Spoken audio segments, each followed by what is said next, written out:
تو ہم کو ان معبودوں کی پرستش سے روکتا ہے جسے ہمارے باپ دادا پوجتے تھے۔ صالح نے کہا، دیکھو یہ اللہ کی اونٹنی تمہارے لیے نشانی ہے، اسے خدا کی زمین میں چرنے کے لیے آزاد چھوڑ دو اور اس سے ذرا تعرض نہ کرنا۔ مگر انہوں نے اونٹنی کو مار ڈالا۔ پھر اللہ نے صالح اور ایمان والوں کو بچا لیا اور ظالموں کو ایک دھماکے نے دھر لیا، اور وہ اپنی بستیوں میں ایسے برباد ہوئے جیسے وہاں کبھی بسے ہی نہ تھے۔ رکو نمبر 7۔ ابراہیم کے پاس اللہ کے فرشتے پہنچے اور اسے اسحاق اور اس کے بعد یعقوب کی خوشخبری دی۔ اس کی بیوی نے کہا، ہائے میری کمبختی، میرے ہاں اولاد ہوگی جبکہ میں بوڑھی ہو گئی اور میرے خاوند بھی بوڑھے ہو چکے۔ فرشتوں نے کہا، اللہ کے حکم پر تعجب کرتی ہے۔ اس کے بعد یہ فرشتے وہاں سے لوط کے پاس پہنچے، گورے گورے جوان لڑکوں کی شکل میں۔ پوری قوم بے اختیار لوط کے گھر کی طرف دوڑ پڑی۔ حضرت لوط نے کہا، بھائیو، تمہارے لیے یہ میری بیٹیاں موجود ہیں، اللہ سے ڈرو، میرے مہمانوں کے معاملے میں مجھے ذلیل نہ کرو۔ قوم نے کہا کہ تو جانتا ہے کہ ہم کیا چاہتے ہیں۔ فرشتوں نے حضرت لوط سے کہا کہ یہ تیرا کچھ بگاڑ نہ سکیں گے، بس تو بیوی کو چھوڑ کر اپنے اہل و عیال کو لے کر نکل جا۔ پھر صبح کے وقت ہم نے اس بستی کو تلپٹ کر دیا اور مٹی کے پتھر تابڑ توڑ برسائے۔ رکو نمبر 8۔ اور مدین والوں کی طرف ہم نے ان کے بھائی شعیب کو بھیجا۔ اس نے کہا، اے میری قوم، اللہ کی بندگی کرو، اس کے سوا کوئی تمہارا خدا نہیں۔ ناپ تول میں کمی نہ کیا کرو اور لوگوں کی چیزوں میں گھٹا نہ دیا کرو اور زمین میں فساد نہ پھیلاتے پھرو۔ اس کی قوم نے کہا، اے شعیب، کیا ہم ان سارے معبودوں کو چھوڑ دیں جن کی پرستش ہمارے باپ دادا کرتے تھے، اور ہم کو اپنے مال میں اپنے منشا کے مطابق تصرف کا اختیار نہیں ہے؟ شعیب نے کہا، دیکھو اپنے رب سے معافی مانگو، اس کی طرف پلٹ آؤ، میرا رب رحیم ہے اور اپنی مخلوق سے محبت رکھتا ہے۔ بہرحال قوم نے نہ مانا اور ہم نے اپنی رحمت سے شعیب اور اس کے ساتھی مومنوں کو بچا لیا، اور ظالموں کو ایک سخت دھماکے نے ایسا پکڑا کہ وہ اپنی بستیوں میں ایسے برباد ہو گئے گویا رہے بسے ہی نہ تھے۔ رکو نمبر 9۔ اس کے بعد موسیٰ علیہ السلام کو ہم نے فرعون اور اس کے سرداروں کی طرف بھیجا، لیکن وہ نہ مانے۔ قیامت کے روز فرعون آگے آگے ہوگا اور اپنی پیشوائی میں اپنی قوم کو دوزخ کی طرف لے جائے گا۔ یہ چند بستیوں کی داستانیں ہیں، انہوں نے آپ ہی اپنے اوپر ستم ڈھایا۔ وہ معبود جنہیں وہ اللہ کو چھوڑ کر پکارتے تھے، انہوں نے ذلت اور بربادی کے سوا کچھ نہ دیا۔ اس میں ایک نشانی ہے ہر اس شخص کے لیے جو آخرت کا خوف رکھتا ہو۔ اس روز کچھ بدبخت ہوں گے اور کچھ نیک بخت۔ بدبخت دوزخ میں گرمی اور پیاس کی شدت سے ہانپیں گے اور پھکار ماریں گے، اور نیک بخت جنتوں میں ایسی عطا میں ہوں گے جس کا سلسلہ کبھی منقطع نہ ہوگا۔ رکو نمبر 10۔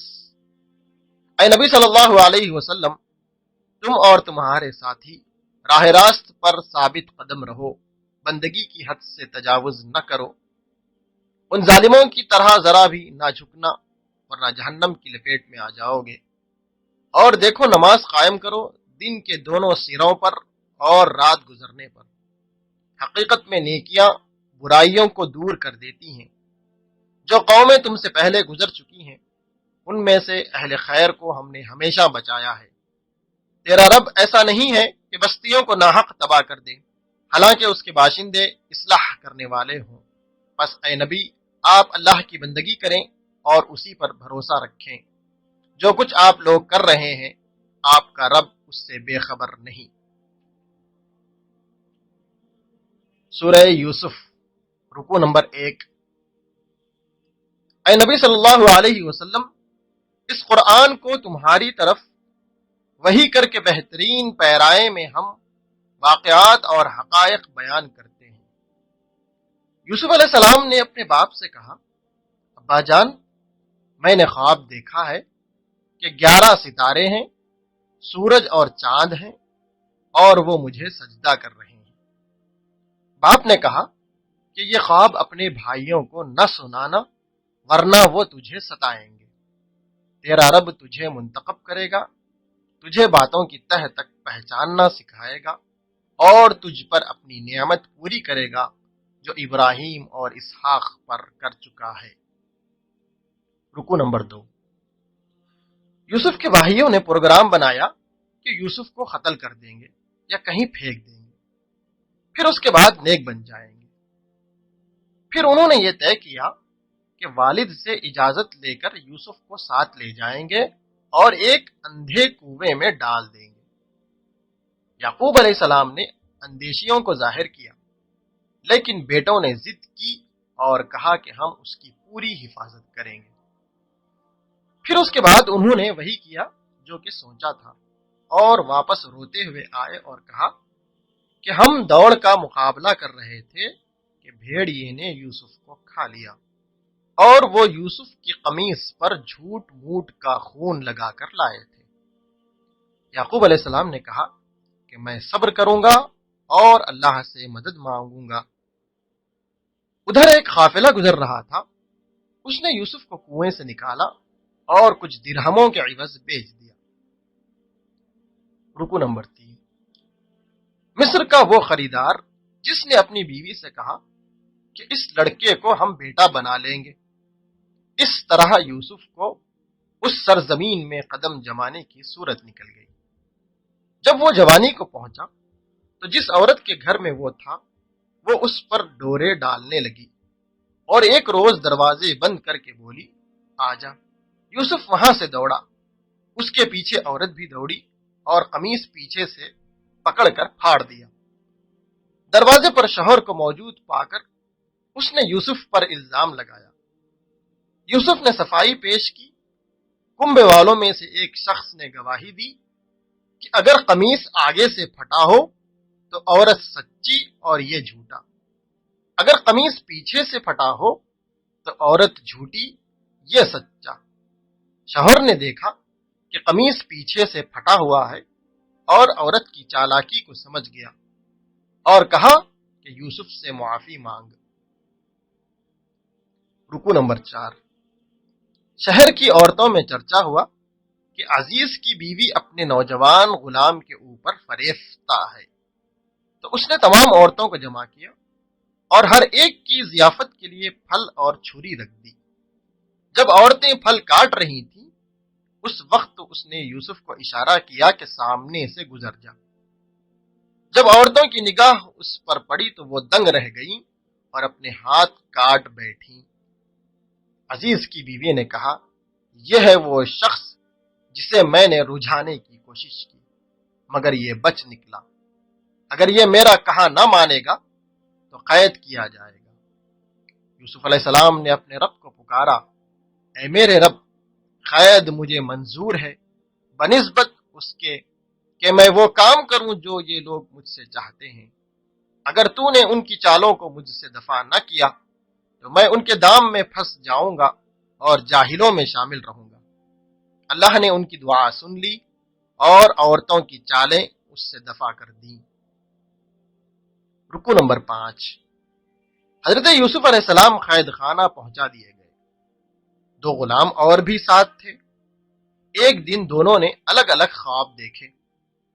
دونوں نے یوسف علیہ السلام کے سامنے اپنے اپنے خوابوں کو بیان کیا اور تعبیر مانگی۔ جیل خانے میں انہوں نے قیدیوں کو اللہ کی طرف بلایا، اے زنداں کے ساتھیوں، تم خود ہی سوچو کہ بہت سے الگ الگ خدا بہتر ہیں یا وہ ایک اللہ جو سب پر غالب ہے۔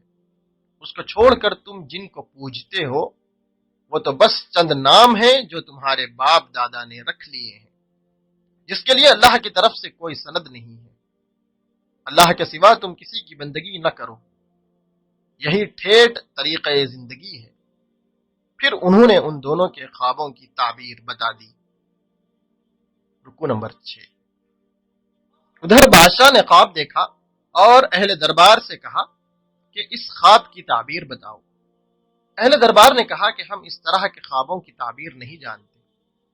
وہ شخص جو یوسف کے قید خانے کا ساتھی تھا، جو دربار تک رسائی حاصل کر چکا تھا، اس نے کہا کہ مجھے یوسف علیہ السلام کے پاس بھیج دیجئے، میں اس کی تعبیر بتا دوں گا۔ حضرت یوسف علیہ السلام نے خواب کی تعبیر بتائی کہ 7 برس تک لگاتار تم کھیتی باڑی کرتے رہو گے، اس دوران جو فصلیں تم کاٹو اس میں سے بس تھوڑا سا حصہ جو تمہاری خوراک کے کام آئے نکال لو، باقی کو اس کی بالوں میں ہی رہنے دو۔ پھر اس کے بعد 7 برس بہت ہی سخت آئیں گے، اس زمانے میں وہ غلہ کھا لیا جائے گا جو تم اس وقت کے لیے جمع کرو گے۔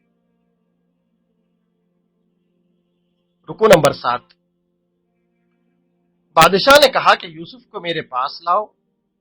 جب شاہی فرستادہ جیل خانے پہنچا تو یوسف نے کہا کہ پہلے ان عورتوں کا معاملہ صاف کیا جائے۔ بادشاہ کے پوچھنے پر عزیز کی بیوی اور عورتوں نے کہا کہ اس میں بدی کا شائبہ تک نہیں ہے، وہ بالکل سچا ہے۔